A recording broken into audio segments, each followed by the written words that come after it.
నమస్తే నేను సంచన doctors live కార్యక్రమానికి స్వాగతం.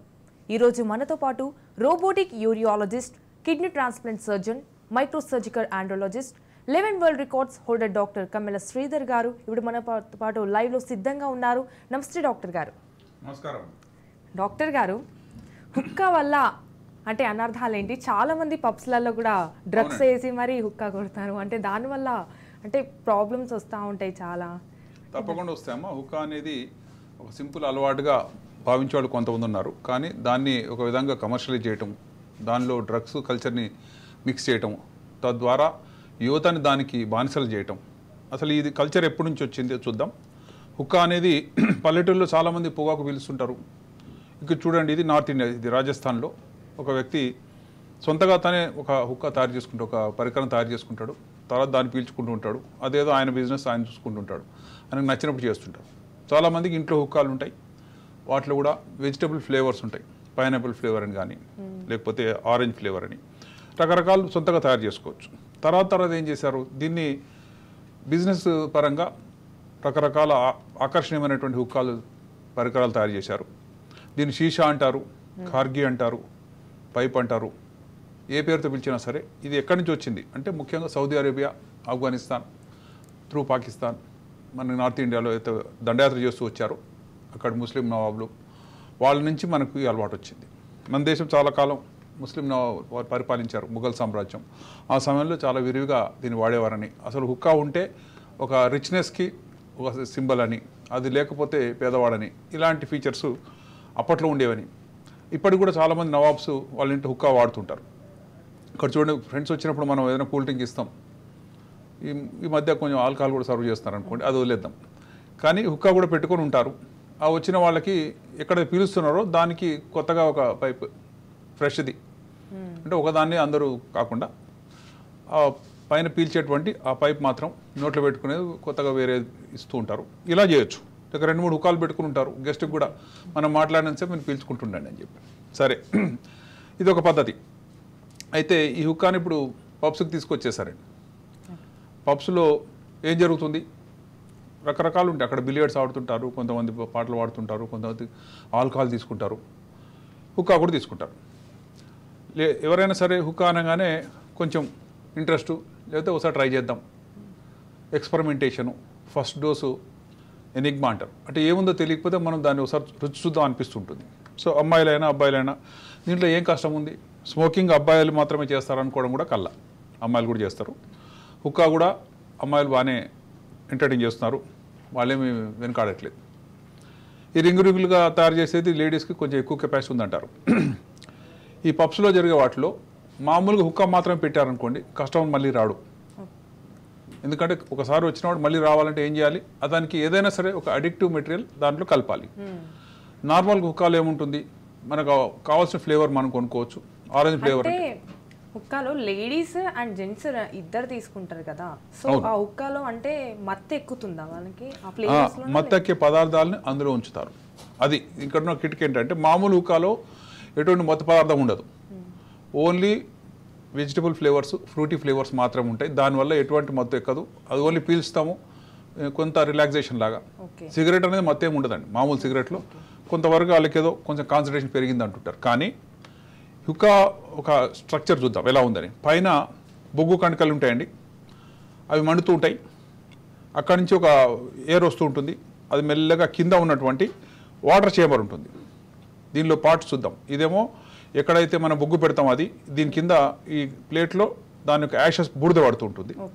ఆ తర్వాత ఇలా కిందికి వెళ్తుంది. వెళ్ళిన తర్వాత మనం పీల్చినప్పుడు దాని యొక్క ఫ్లేవర్ మెల్లగా కిందికి వచ్చి వాటర్ ఉంటుందండి. ఇక్కడ ఈ వాటర్లోంచి వచ్చి వాటర్ బయటకు వచ్చి ఫిల్టర్ అవుతుంది అనమాట. మనం పీల్చినటువంటి ఆ పొగ వాటర్ ద్వారా వచ్చింది కాబట్టి అక్కడ చల్లబడుతుంది, అక్కడ ప్యూరిఫై అవుతుంది, ఫిల్టర్ అవుతుంది. కాబట్టి మనకి ఎటువంటి టాక్సిక్ మెటీరియల్ రాదని అంటుంటారు. కానీ అందులో ఎంత నిజమని చూద్దాం. ఇవన్నీ కూడా స్పెషల్ హుక్కాస్ అండి, ఎలక్ట్రికల్ హుక్కాస్.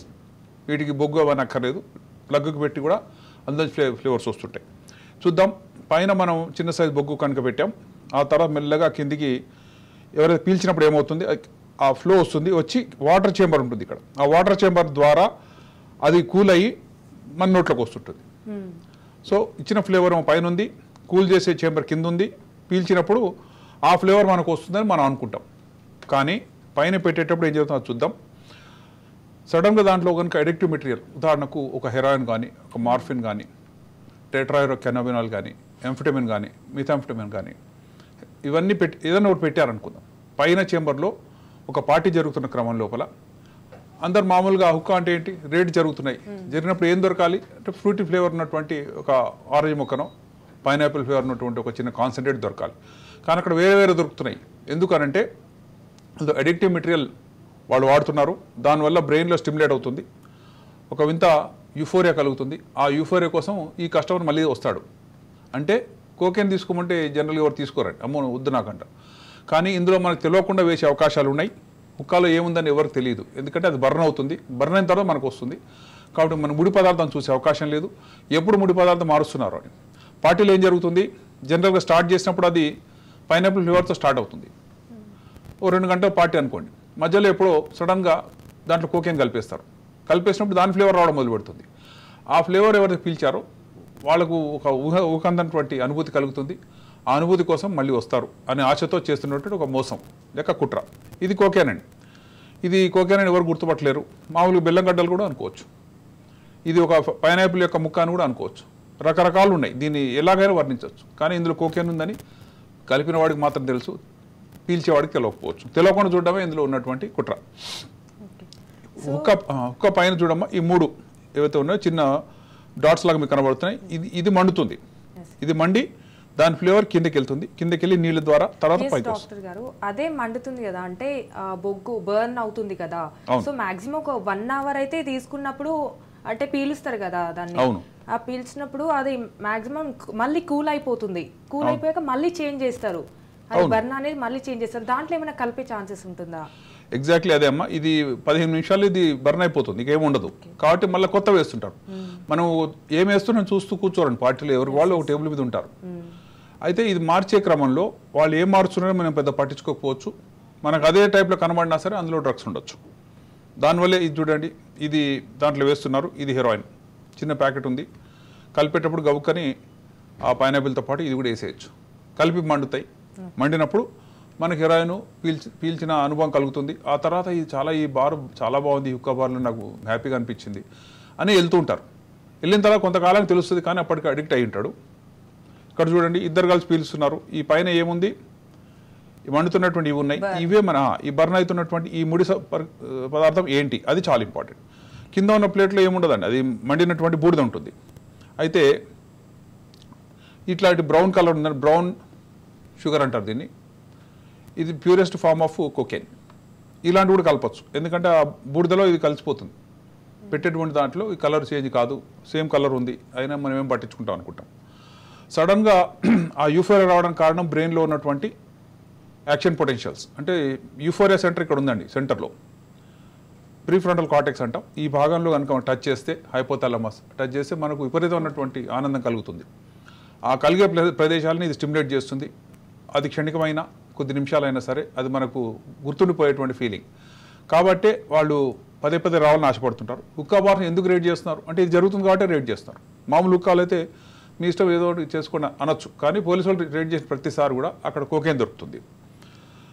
మామూలు సిగరెట్ తాగారనుకోండి, సో ఓకే, సిగరెట్ పబ్లిక్లో కాకుండా మీరు ఇంట్లో తాగొచ్చు, స్మోకింగ్ జోన్స్లో తాగొచ్చు. కానీ ఇందులో ఏముందని ఎవరు చెక్ చేయడండి. ఇది కోకేన్తో తయారు చేయొచ్చు, లేకపోతే ఇంకా దేంతో తయారు చేయొచ్చు. అయితే ఎయిర్ ఇండెక్స్ అని ఒకటి ఉంటుంది, మనం పీల్చే గాలి ఎంత ప్యూర్గా ఉండాలి, దానికి స్టాండర్డ్స్ ఉన్నాయి. అయితే ఎక్కడ హుక్కా బార్ నడుస్తుందో అక్కడ చాలా పొగ ఉంటుందండి. ఒక సెషన్కి వెళ్ళి, ఒక 1 అవర్ సెషన్కి మనం వెళ్ళి వస్తే ఒక 100 సిగరెట్ తాగినంత హాని కలుగుతుంది. అంత టాక్సిక్ మెటీరియల్ మనం పీలుస్తున్నాం మనకు తెలియకుండా కూడా. అది ఒక పార్టీ అట్మాస్ఫియర్లో జరిగేటువంటి ఒక భ్రమ. దీనివల్ల ఏం జరుగుతుంది చూద్దాం. రక్తనాళాలు ఫ్లో ఇస్తున్నాయి, దమ్ములు వెనక్కి తీసుకొస్తున్నాయి, కానీ ఇది మూసేస్తుందండి. హుక్కా తాగే వాళ్ళకు నాళాలు మూసుకుపోతాయి.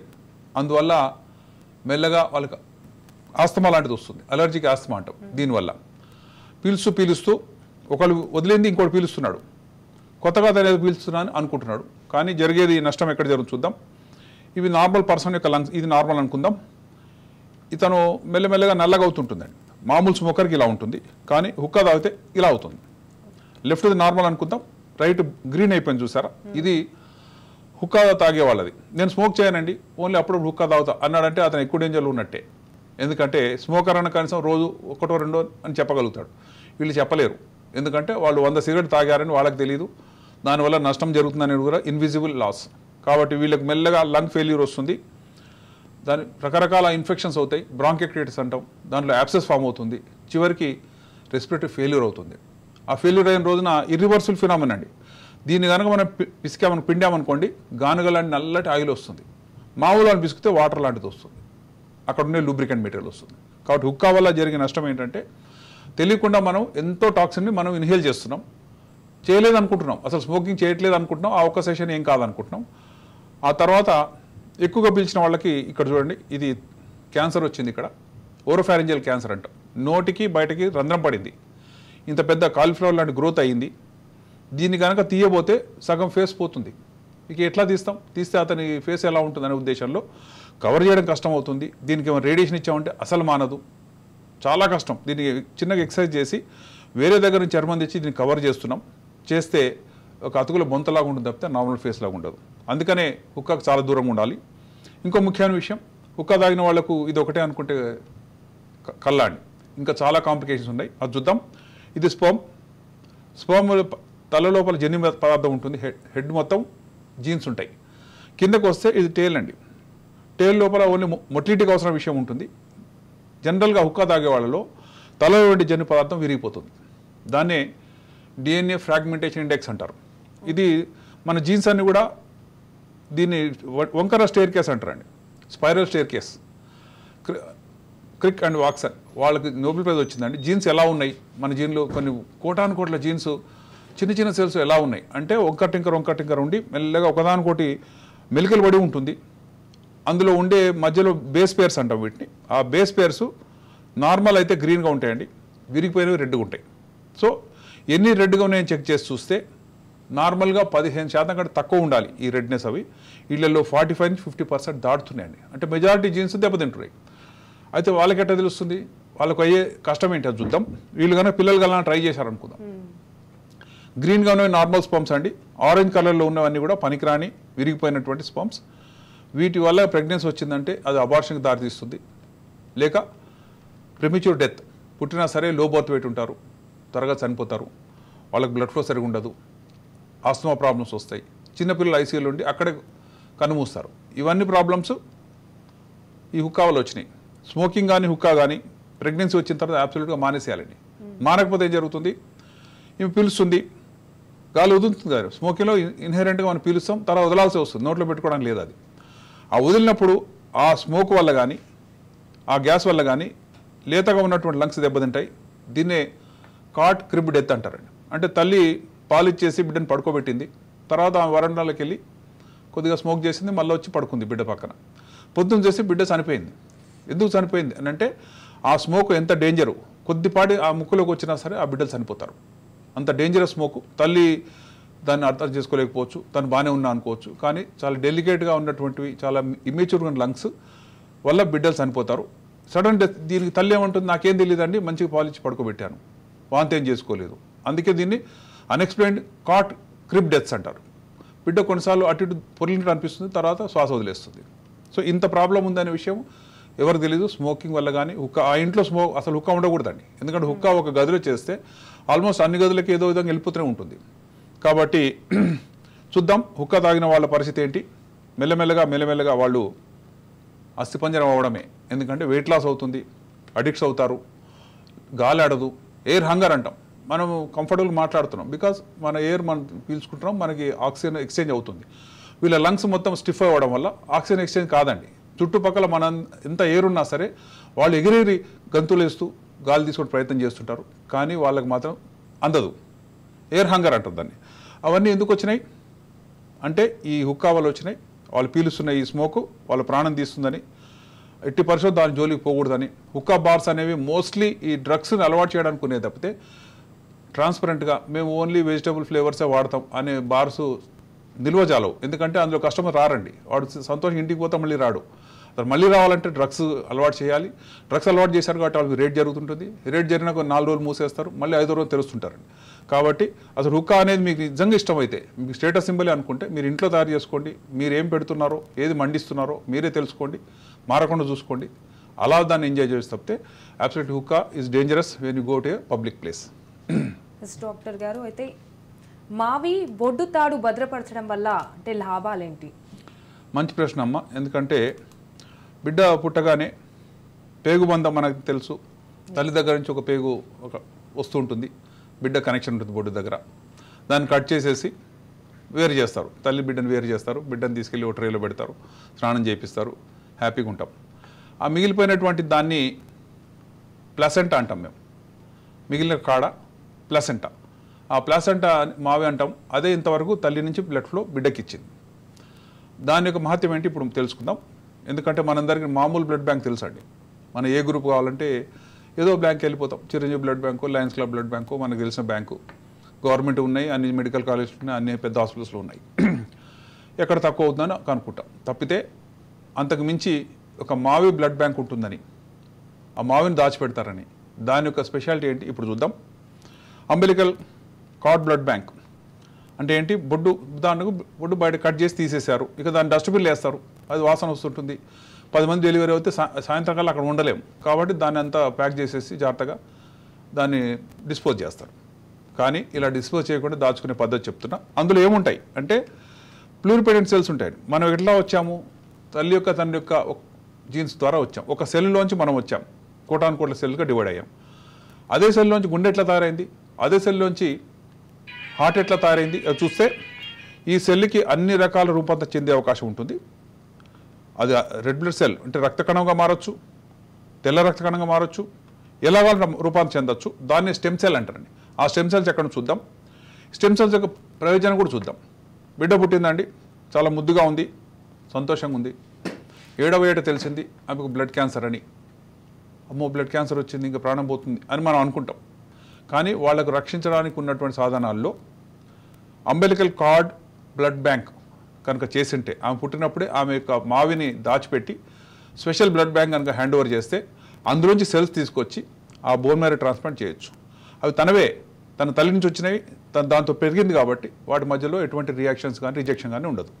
కాబట్టి ఈ పసికున ఏదైతే ఉందో, ముక్కుపచ్చలని ఈ పసికులను రక్షించుకోవాలంటే ముఖ్యంగా ఏ కుటుంబాల్లో అయితే క్యాన్సర్ హిస్టరీ ఉందో, ఒక బిడ్డ చనిపోయిందో, ఏదో గడ్డలు వచ్చింది, మెడ దగ్గర గడ్డ వచ్చింది చనిపోయింది అంటుంటారో, నెక్స్ట్ వాళ్ళకు కూడా రిస్క్ ఉంటుంది. ఆ రిస్క్ కోసం ఏం చేస్తారు, నెక్స్ట్ పిల్లలందరూ కూడా అంబెలికల్ కార్డు దాచిపెట్టమని చెప్తాం. ఇప్పుడు చూడండి, బిడ్డ పుట్టింది, ఆమెకున్నటువంటి దగ్గర కట్ చేసేస్తాం. మనం ఒక 4-5 సెంటీమీటర్లు వదిలేస్తాం, కట్ చేసేస్తాం.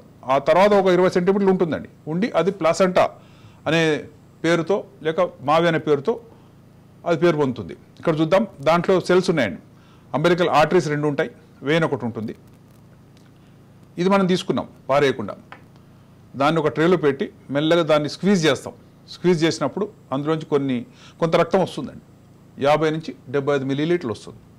అది చాలా ప్రెషియస్, ఎందుకంటే అది వదిలేస్తున్నాం మనం బిడ్డలు బాగున్నారని. కానీ ఎవరికైతే అనీమియా ఉందో, ఎవరికైతే రక్తహీనత అనిపిస్తుందో అలాంటి వారికి ఈ బ్లడ్ను కూడా ట్రాన్స్ఫర్ చేసుకోవచ్చు, ఇది వేస్ట్ కాకుండా. కానీ మెజారిటీ ఇది పారేస్తున్నారండి. కానీ దీన్ని స్క్వీజ్ చేసి ఈ కణాలు కనుక దాచుకుంటే ఇవి ఎప్పటికైనా ఆ బిడ్డ యొక్క జీవితంలో ఎప్పుడైనా పనికొచ్చేది.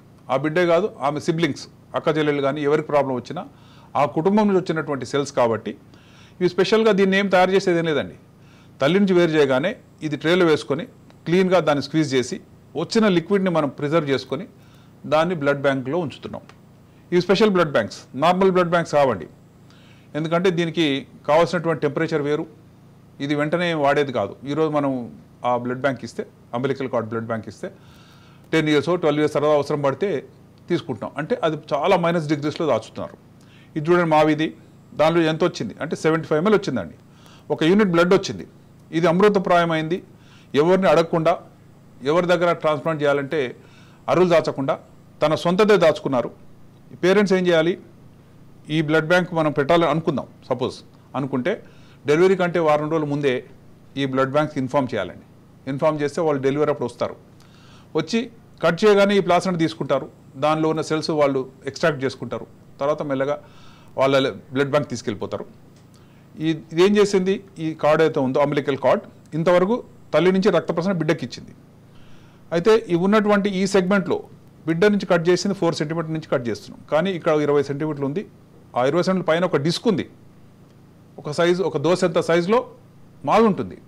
దాన్ని మెల్లగా స్క్వీజ్ చేసుకుంటే చాలా కణాలు వస్తాయి. ఆ కణాలు కోట్ల రూపాయలు ఇచ్చినా మళ్ళీ మనం తెచ్చుకోలేం, పుట్టినప్పుడు మాత్రమే ఉంటాయి, దాన్ని దాచుకోవాలి. ఇక్కడ చూడండి, దాచిన తర్వాత వాళ్ళు లేబులింగ్ చేస్తారు చక్కగా. ఈ బాక్సులన్నీ కూడా వాళ్ళ దగ్గర పెద్ద పెద్ద డీప్ ఫ్రీజర్స్ ఉంటాయి కాబట్టి వాటిలోనే పెడతారు. మామూలు బ్లడ్ బ్యాంక్తో కలిసి ఉండదు. అంటే హాట్ బ్లడ్, కూల్ బ్లడ్ కూడా ఉంటుంది కదా డాక్టర్ గారు, అంటే ఏ బ్లడ్ ట్రాన్స్ఫర్ చేస్తారు? అంటే ఇది అప్పుడే పుట్టిన బిడ్డ తీసుకున్నారు కాబట్టి అప్పుడు వేడిగా ఉన్న సెల్స్ అన్ని స్క్వీజ్ చేసిన తర్వాత దాన్ని ఫ్రీజ్ చేస్తారు. ఎందుకంటే ఓ 10 సంవత్సరాలు ఉంచాలంటే మన నార్మల్ టెంపరేచర్లో కుదరదు, కుళ్ళిపోతుంది. కాబట్టి వీళ్ళు ఆల్మోస్ట్ -40 నుంచి -286 డిగ్రీస్ దాకా తీసుకెళ్ళిపోతారు. అంటే ఆల్మోస్ట్ ఫ్రోజన్ సెల్స్, ఐస్ ముక్కలాగా ఉంటుంది, దాంట్లో సెల్స్ ఉంటాయి. ఎప్పుడు మీకు కావాలంటే అప్పుడు మీరు మళ్ళీ దాన్ని రీహీట్ చేస్తే నార్మల్ టెంపరేచర్కి వస్తుంది. అప్పుడు ఆ సెల్స్ డ్యామేజ్ కాకుండా మనం తీసేసుకోవచ్చు. సో ఇలా ఉంటుందండి. నార్మల్ బ్లడ్ బ్యాంక్లో ఇట్లా కాకుండా కొంచెం చిన్న సైజు ఉండొచ్చు, ఇంత టెంపరేచర్ ఉండదు. ఇక్కడ చూడండి ఫ్యూమ్స్ వస్తున్నాయి, అంటే చాలా -డిగ్రీస్లో ఉంది కాబట్టి ఇలాంటి ఫ్యూమ్స్ వస్తున్నాయి. ఇవి స్పెషల్ బ్లడ్ బ్యాంక్స్. ఒక బిడ్డ పుట్టినప్పటి నుంచి 20 సంవత్సరాల వరకు దాచుతారండి. దీనికి అయ్యే ఖర్చు ఎంత అంటే 75,000 రూపాయలు. ముందే మీరు కట్టేసి ఎవ్రీ ఇయర్ చెప్పచ్చు వాళ్ళకి, మాకు అవసరం ఉందా లేదా, అవసరం లేదని చెప్పి. ఒకవేళ నాకు అవసరం లేదు, 20 ఇయర్స్లో మెజారిటీ ఆఫ్ చైల్డ్హుడ్ క్యాన్సర్స్ అయిపోతున్నాయి, ఆ తర్వాత మళ్ళీ రావండి. 20 ఇయర్స్ తర్వాత రాలేదంటే వేరే వాళ్ళకి డొనేట్ చేసే అవకాశం ఉంటుంది. ఈ అంబిలికల్ కార్డ్ బ్లడ్ బ్యాంక్ ఉండేటువంటి స్పెషల్ ఫ్రీజర్స్ ఇవి. వీటి ద్వారా అనేక మంది పిల్లలకు మేము బోన్ మ్యారో ట్రాన్స్ప్లాంట్ చేయడం జరిగింది. వాళ్ళ సెల్స్ వాళ్ళకి వాడుకోవడం జరిగింది. స్కిన్ కానీ ఏది పోయినా సరే ఆ సెల్స్ని తయారు చేసుకోవడం జరిగింది. ఆర్గాన్స్ కూడా మళ్ళీ రిక్రియేట్ చేయడం జరిగింది. కాబట్టి ప్రతి ఒక్కరు కూడా మావి బ్లడ్ బ్యాంక్ అంటే చాలండి. ఇంత కాంప్లికేటెడ్గా నేను మాట్లాడుతున్నా అనుకోకండి. మావి బ్లడ్ బ్యాంక్ ఎక్కడ ఉంటుంది అంటే హైదరాబాద్లో ఉన్న 2 చోట్ల ఉందండి. స్పెషలైజ్డ్ ల్యాబ్స్ అవి. ఆ ల్యాబ్స్ నెట్లో కొడితే వచ్చేస్తాయి. వాళ్ళకి ఇన్ఫర్మేషన్ ఇవ్వాలి, వాళ్ళే వస్తారు, మనం తీసుకెళ్ళి ఇచ్చేది కాదు. ఆ టెక్నిక్ ద్వారా ఒక మావి బ్లడ్ బ్యాంక్ ఒక కుటుంబంలో ఉందంటే ఆ కుటుంబం సేఫ్. ముఖ్యంగా ఎవరికైతే బ్లడ్ క్యాన్సర్స్ కానీ, లింఫ్ నోడల్ క్యాన్సర్స్ కానీ, లేక చిన్నతనంలో సడన్ డెత్స్ ఉన్నాయో వాళ్ళందరినీ గుర్తించి ముందే ట్రీట్ చేయడానికి ఉపయోగపడుతుంది. ఈ అంబిలికల్ కార్డ్ అనేది తల్లి మనకి ఇచ్చినటువంటి ఒక అమృతప్రాయమైనటువంటి వరమే కాదండి. మనం పుట్టి 20 సంవత్సరాలు 30 సంవత్సరాలు వచ్చే వరకు కూడా ఏ కష్టం వచ్చినా సరే అదే తల్లి ఇచ్చిన కణాల ద్వారా మనం బతికి బట్టగట్టవచ్చు అని. అందువల్ల తల్లి నుంచి వచ్చిన కణాలు వ్యర్థం చేయకూడదని అందరూ అంబిలికల్ బ్లడ్ బ్యాంక్ గురించి తెలుసుకోవాలి. 75,000 ఫర్ 20 ఇయర్స్ అంటే చాలా తక్కువ అండి అది. ఎందుకంటే అది మినిమం కాస్ట్, అది గవర్నమెంట్ ఫిక్స్ చేసిందే. సంవత్సరానికి 3-4 వేలు, దట్స్ ఓకే. ఎందుకంటే మన ప్రాణం రక్షించి ఆ మాత్రం ఎవరైనా పెట్టుకోవచ్చు. ప్లస్ ఇది ఇంకో విధంగా కూడా ఉపయోగపడుతుంది. అంబిలికల్ కార్డ్ ఇది మావి ఉందో, ఉదాహరణకు బిడ్డలో ఏమన్నా సమస్యలు వచ్చినాయి అనుకుందాం, బిడ్డను గుచ్చి బ్లడ్ తీసుకోలేమండి, తీసుకుంటే బిడ్డకు దెబ్బ తగులుతుంది. కాబట్టి మేమేం చేస్తున్నాం, బిడ్డను సైడ్కు అదిం పట్టి మావి ఏందో ఒక డిస్క్ లాగా ఉంటుందని చెప్పాను నేను, వెడల్పుగా ఉంటుంది ఒక పొరలాగా, దాన్ని పంక్చర్ చేసి అందులోంచి బ్లడ్ తీసుకుంటాం. తీసుకొని ఆ బిడ్డకి ఏమైనా అపాయం ఉందా అంటే అప్పటికప్పుడు ట్రీట్ చేయడానికి అవకాశం వస్తుంది. మావి అనేది తల్లికి బిడ్డ మధ్యలో ఒక గొప్ప అనుసంధానం చేసేటువంటి విషయం. అందులో ఉన్న ఇంపార్టెంట్ విషయాలు మనం మర్చిపోకూడదు. ఇక్కడ చూడండి, బిడ్డ లోపల ఉంది, ఇది తల, ఇది మొండెము, ఇది అంబిలికల్ కార్డ్. చాలా పొడవు ఉంటుందండి. ఎందుకు ఇంత పొడవు ఉందంటే బిడ్డ లోపల ఆడుకుంటుంటుంది, మెలికలు తిరుగుతుంటుంది, మళ్ళీ వాపసు వస్తుంటుంది, కాల్ చేతులు విదిలించుకుంటుంది. అన్నిటికీ స్పేస్ ఇవ్వడానికి లాంగ్ రోప్ ఇవ్వడం జరిగింది. షార్ట్గా ఉందనుకోండి బిడ్డ ఆడుకున్నప్పుడు తెగిపోతుంది. అలా కాకుండా ఈ లాంగ్ సెగ్మెంట్లో కొన్ని సెల్స్ కూడా ఉంటాయని, వాటి ద్వారా భవిష్యత్తులో కావాల్సినటువంటి వాళ్ళ జెనెటిక్ డిఫెక్ట్స్ ఉన్నాయనుకోండి, అది కూడా నీడిల్ యాస్పెక్ట్ చేసి ఆ జీన్ టెస్టింగ్ చేస్తే మన క్రోమోజోమ్స్ ఎన్ని ఉన్నాయి, బిడ్డ కనుక అపాయంలో ఉంది అంటే ఏమైనా చేయొచ్చా, లేక బిడ్డ ఎట్టి పట్ల బతకదు అంటే ముందే టర్మినేట్ చేసేయచ్చా. ఎందుకంటే పనికిరాని బిడ్డను 9 నెలలు మోయడం ఏ తల్లిదండ్రులు ఇష్టపడరు. కాబట్టి ఇలాంటి అనేక విషయాలు అంబిలికల్ కార్డ్ బ్లడ్ బ్యాంక్ జరుగుతుంది. కాబట్టి తస్మాత్ జాగ్రత్త. ఎవరికైతే మిస్హ్యాప్స్ ఉన్నాయో ఇంట్లో, ముఖ్యంగా చిన్నపిల్లల వయసులో, అలాంటి వారికి కార్డ్ బ్లడ్ బ్యాంకింగ్ అనేది ఒక స్పెషల్ బ్యాంక్. దాని ద్వారా ఆ కుటుంబం రక్షించే అవకాశాలు తప్పకుండా ఉంటాయి. ఎస్ డాక్టర్ గారు, next IVF test tube and baby సాంకేతికత వైఫల్యానికి కారణాలు ఏంటి డాక్టర్ గారు? మంచి ప్రశ్న అమ్మ. అసలు ఐవీఎఫ్ అంటే మొదట్లో చాలా గొప్ప టెక్నిక్ అండి. అదేంటంటే టెస్ట్ ట్యూబ్లోనే ప్రెగ్నెన్సీ కలుగుతుందంట. చాలా కష్టమైనటువంటి సందర్భాల్లో కూడా ప్రెగ్నెన్సీ కలగజేయగలుగుతున్నారు. ఎక్కడ కుదరంది 10 చోట్ల వదిలేస్తే మేము టెస్ట్ ట్యూబ్ సెంటర్కి పోతే వాళ్ళు చేయగలిగారు, మాకు ప్రెగ్నెన్సీ వచ్చింది అని అంటుంటారు. అంటే టెస్ట్ ట్యూబ్ లోపల పిల్లలు పుట్టట్లేదండి. టెస్ట్ ట్యూబ్లో కేవలం స్పర్మ్ ఎగ్ ఒక కలయిక జరుగుతుంది. దాన్ని మేము ఫలదీకరణ అంటాం, లేక ఫర్టిలైజేషన్ అంటాం. ఐవీఎఫ్ అంటే ఇన్ విట్రో, అంటే శరీరం బయట, విట్రో అంటే బయట అండి, వైవో అంటే లోపల. సో నార్మల్గా జరిగేదంతా కూడా ఇన్ వైవో తల్లి గర్భంలో జరుగుతుంది. కానీ ఇప్పుడు మనం బయట చేయిస్తున్నాం. ఎందుకంటే డిఫెక్టివ్ స్పర్మ్స్ కానీ డిఫెక్టివ్ ఎగ్స్ కాకుండా మంచివి తీసుకొని ఒక చిన్న టెస్ట్ ట్యూబ్లు వేసుకుందాం. వేసుకొని దానికి అనువైన వాతావరణం మనం సృష్టిద్దాం. తల్లి గర్భంలో ఏం జరుగుతుందో అవన్నీ మనం తెలుసుకొని ఒక చిన్న బాక్స్లో అవన్నీ మనమే పొందుపరుచుదాం. అక్కడ ఫలితంగా జరిగితే దాన్ని తీసుకెళ్ళి మళ్ళీ తల్లి గర్భంలో ప్రవేశపెడదాం. ఇది టెక్నాలజీ. ఈ కనుక్కున్న మహనీయుడు అండి. మనం ఈరోజు ఐవీఎఫ్ అనే పదం వాడుతున్నాం అంటే ఈయన వల్ల. ఈయన పేరు doctor Edwards. Is embryologist. Embryologist ఏం చేస్తుంటారు? సూక్ష్మమైనటువంటి పిండంలో సెల్స్ని కానీ స్పర్మ్స్ని కానీ ఎగ్ క్వాలిటీని కానీ చూస్తుంటారు. ఈయన ఆల్మోస్ట్ 78 years ఉన్నప్పుడు ఐవీఎఫ్ సక్సెస్ అయిందండి. ఎన్నిసార్లు ఫెయిల్ అయ్యామని అడిగారండి. ఆయనకు నోబెల్ ప్రైజ్ వచ్చింది. ఎప్పుడు వచ్చింది? ఐవీఎఫ్ సక్సెస్ అయినటువంటి 30 సంవత్సరాల తర్వాత ఇచ్చారండి. ఎందుకంటే ఈ 30 సంవత్సరాలు ఏం జరుగుతుంది, ఈ టెక్నిక్ నిజంగా వైబులా కాదా, సక్సెస్ఫుల్లా కాదా అంటే ఆయన చెప్పింది 160 సార్లు నేను ఫెయిల్ అయ్యాని చెప్పాడండి. 160 times నేను ఫెయిల్ అయ్యాను. ఎందుకు ఫెయిల్ అయ్యారు అని అడిగారండి. ఎందుకు ఫెయిల్ అయ్యారంటే తల్లి గర్భంలో ఏం జరుగుతుందో అదొక అద్భుతం. దాన్ని మనం టోటల్గా అనుకరించలేము, దాన్ని రిప్రొడ్యూస్ చేయలేము. మనకు తెలిసినంత చేస్తున్నాం. మేబీ మనం 70% చేస్తున్నాము, 90% చేస్తున్నాము, కానీ 100% చేయలేము. అందువల్ల ప్రతి స్టెప్లో నేను నేర్చుకున్నాను, ప్రతి ఫెయిల్యూర్ నేను నేర్చుకున్నాను. 160 సారి సక్సెస్ అయింది. ఆయన ఏం చేశాడు? ఇన్నిసార్లు ఫెయిల్ అవుతామంటే ఎవరు ఒప్పరండి పేషెంట్లకి. కాబట్టి అతని దగ్గర పనిచేసే ఒక స్టాఫ్ నర్సే, సార్ నాకు బిడ్డలు కలగలేదు, పిల్లలు కలగలేదు, మా హస్బెండ్కి స్పర్మ్స్ బాగానే ఉన్నాయి, నీకేమైందమ్మా అంటే ఆమెకు ట్యూబ్స్ 2 బ్లాక్ అయిపోయినాయండి. 2 ట్యూబ్స్ బ్లాక్ అయ్యి టీబీ వచ్చి 80% ఆ ట్యూబ్స్ పనికి రావట్లేదు. అప్పుడు ఏం చేశాడు ఆయన? సరే మంచిది, నీ ఎగ్స్ చిన్న నీడిల్ వేసి తీసుకొని టెస్ట్ ట్యూబ్లు వేసేసాడు. భర్త స్పర్మ్స్ కూడా అదే టెస్ట్ వేసి ఆ రెండింటిని కలిపి ఒక ఇంక్యుబేటర్లో పెట్టాడు. ఇంక్యుబేటర్ అంటే ఏంటి? కమ్మనైన అమ్మగర్భం అండి. అమ్మగర్భంలో ఏం జరుగుతుందో మనం చూడలేదు. ప్రెగ్నెన్సీ వచ్చిందని శుభవార్త చెప్తే అందరూ సెలబ్రేట్ చేసుకుంటాం. తప్పితే అమ్మకు కూడా తెలియదు లోపల ఏం జరిగిందో. స్పర్మ్ ఎగ్స్ కలయిక వల్ల ఒక పిండం తయారైంది. ఇక్కడ చూడండి, ఎగ్స్ ఎలా తీసుకుంటున్నాం? ట్రాన్స్వెజనల్ కింద నుంచి తీసుకొని ఎన్ని ఎగ్స్ ఉంటే అన్ని తీసేసుకుంటామండి. తీసుకొని లెక్క పెట్టుకుంటాం, అవి టెస్ట్ ట్యూబ్లు వేసుకుంటాం. ఎన్ని స్పర్మ్తో కలయిక అయింది, ఎన్ని ఎంబ్రియోస్ తయారైనాయి అనే విషయం మనం మైక్రోస్కోప్లో చూసుకోవచ్చు. చూసుకున్న తర్వాత ఇది ఇంక్యుబేటర్ అండి. ఇది హార్ట్ ఆఫ్ ద ఐవీఎఫ్. తల్లి గర్భం ఇది.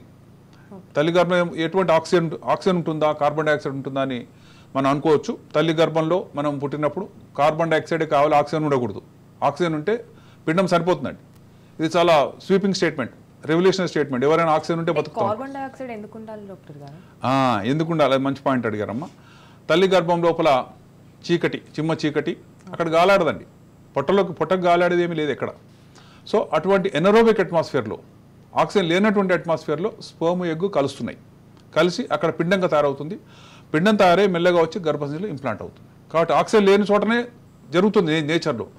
అదే మనం రిప్లికేట్ చేస్తున్నాం. కాబట్టి ఇందులో కార్బన్ డైఆక్సైడ్ సప్లై ఉంటుంది. కింద నల్లగా మీకు కనబడుతుంది ఒక సిలిండర్, అది కార్బన్ డైఆక్సైడ్ సిలిండర్ అండి. ఏ కారణం చేతన్నా ఇది సిలిండర్ ఆగిపోతే పిండం చనిపోతుంది. ఎందుకంటే కార్బన్ డైఆక్సైడే కావాలి. ఇనిషియల్ స్టెప్స్ అన్నిటి కూడా కార్బన్ డైఆక్సైడ్ కావాలి. టెంపరేచర్ కూడా తల్లి గర్భంలో ఎంత ఉంటుందో అంతే ఉండాలి. మాటికి తలుపు తీసి చూడకూడదు. ఎందుకంటే అట్మాస్ఫియర్ ఎయిర్ వేరు, ఇక్కడ ఉండే వాతావరణం వేరు. అలా తయారైన తర్వాత పిండం బయటకు వచ్చి ఆ పిండం 3 days కల్లా తీస్తామండి. తీసి దాన్ని మైక్రోస్కోప్ చెక్ చేస్తాం. చెక్ చేసినప్పుడు మంచి క్వాలిటీ ఉంటే వాడు దాచిపెట్టుకుంటాం, పనికిరాని ఉంటే డిస్కార్డ్ చేయాల్సి వస్తుంది. ఉదాహరణకు 10 చేసామనుకోండి, ఒక 5-6 మంచి వస్తాయి. వచ్చినప్పుడు ఏం చూస్తున్నాం మైక్రోస్కోప్లో అది చూడండి. ఇక్కడ తల్లి న్యూక్లియస్, ఇక్కడ తండ్రి న్యూక్లియస్, 2 కలిపితే ఒక గుడ్లగూబలా కనబడుతుంది.